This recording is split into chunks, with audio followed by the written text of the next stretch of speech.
Die wêreldberoemde primatoloog en diereregte-aktivis Dame Jane Goodall is Woensdag in die ouderdom van 91 oorlede.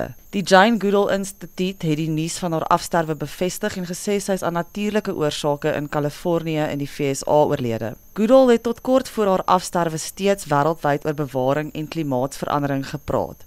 En volgens BBC was sy juis op 'n toer in die VSA waar sy 'n reeks praatjies gelewer het toe sy oorlede is. Die Goodall Instituut het in 'n huldeblyk gesê sy het onverpoost geveg vir die beskerming en herstel van ons natuurlike omgewing. Toe sy vir die eerste keer op die ouderdom van 26 na Afrika gereis het om sjimpansees te bestudeer, het sy geen formele opleiding gehad nie, maar tog het sy die vertroue van die primate gewen. Goodall is bekend daarvoor dat sy die mensdom met nuwe oë na dieregedrag laat kyk het.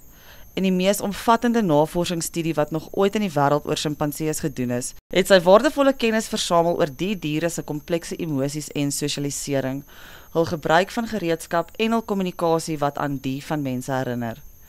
Die navorsing is in Gombe, Tanzanië gedoen. Sy was ook 'n boodskapper van vrede vir die Verenigde Nasies en het ook talle toekennings en eerbewyse ingeoes vir haar grensverskuivende werk en die rolmodel wat sy vir vroue in wetenskap was. Jane Goodall is op 3 April 1934 in Londen gebore en het van jongs af 'n liefde vir diere gekoester. 'n Speelgoed-sjimpansee wat haar pa as dogtertjie vir haar gegee het, het sy die res van haar lewe gehou. Sy was ook 'n aanhanger van die Tarzan-boeke, wat handel oor 'n seun wat in die woud grootgemaak word deur ape en verlief raak op 'n vrou met die naam Jane. Sy het in 2017 aan CNN gesê sy het vandat sy 10 jaar oud was daarvan gedroom om eendag Afrika toe te gaan om saam met die diere te leef en boeke oor hulle te skryf.